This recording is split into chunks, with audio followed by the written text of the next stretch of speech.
Karena sejatinya kalau misalnya kita nggak akan pernah siap ya jamaah yang ada di rumah untuk kehilangan orang yang kita sayang ya.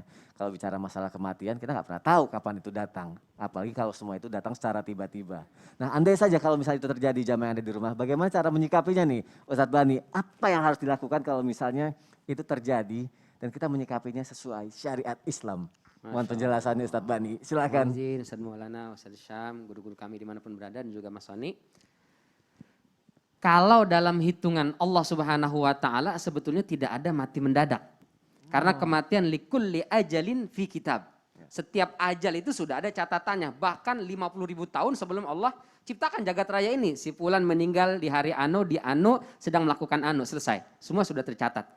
Tapi buat kita mendadak Ustadz, kenapa? Karena tadi pagi saya masih bertegur sapa dengan dia. Saya masih berucap segala macam, tiba-tiba sorenya sudah meninggal. Nah, menurut kita mendadak karena tidak ada persiapan. Yang tidak mendadak itu sakit, lama ditunggu meninggal. Ah, itu nggak mendadak katanya. Padahal sama saja kematian datangnya sesuai dengan takdir Allah Subhanahu wa taala. Bagaimana kita menyikapi kematian ini Ustadz? Tidak ada pesan, trik, tips yang diarahkan dan diajarkan kecuali sabar. Cuma sabar, nggak ada lagi. Dan sabar itu mudah diucapkan tapi memang sulit dipraktikkan. Tapi mesti kita praktikkan. Tapi saya ingin sampaikan, apa itu sabar?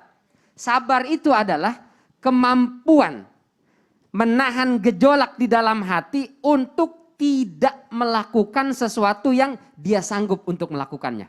Dia sanggup melakukan, dia tahan. Itu namanya sabar. Kalau dia tidak sanggup, tidak dia lakukan, mau gimana? Saya Ustadz tengah pandemi begini, saya sabar nggak kemana-mana, tidak jalan-jalan ke luar negeri. Nggak kemana-mana saya, nggak berliburan. Kalau nggak pandemi sanggup, ya nggak juga. Ya, sama itu nggak sabar namanya, nggak sanggup. Ya. Jadi bagaimana kita bersabar itu menahan. Ketika datang musibah, apa yang sanggup kita lakukan? Kita sanggup mencela, kita sanggup memaki, kita tahan. Tadi kata guru kita Ustadz Maulana, yang ini boleh, yang ini nih hati-hati. Jangan sampai keluar ucapan. Makanya Syekh Shalih Al Utsaimin ketika dalam syarah Riyadhus Shalihin menjelaskan ada 3 tipe manusia dalam menghadapi musibah, terutama kematian. Yang pertama adalah mereka yang mencari kambing hitam. Buat dibikin kambing guling, bukan. Mau disalah-salahin. Jadi kalau ada musibah bencana yang dicari pertama siapa yang bisa disalahin. Nyalain sini-sini. Puncaknya setan masuk, disalahin Allah. Kenapa Allah? Nauzubillah min dzalik. La yus'alu amma yaf'alu wa hum yus'alun. Tak boleh Allah ditanya-tanya. Kenapa Allah? Kenapa Allah? Enggak boleh. Yang ditanya itu kita. Kenapa saya begini? Kenapa saya begini? Itu bukan Allah. Yang kedua, levelnya lebih baik nih. Yaitu mereka yang bisa istirja.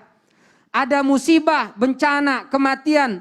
Baik mendadak ataupun tidak mendadak tadi itu.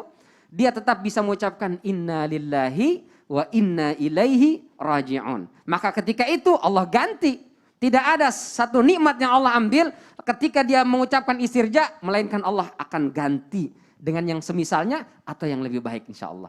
Yang lebih baik Ustadz, insya Allah aman. Masya Allah. Gak apa-apa Ustadz ya? Itu konteksnya beda ya kalau gitu ya. Konteksnya beda ya.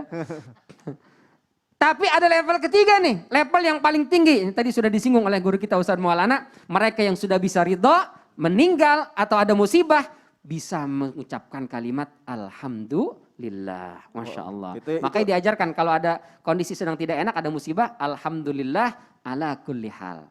Artinya Ustadz Bani? Waduh, artinya dalam segala kondisi tetap Alhamdulillah. Masya Allah. Terima kasih Ustadz Bani untuk penjelasannya.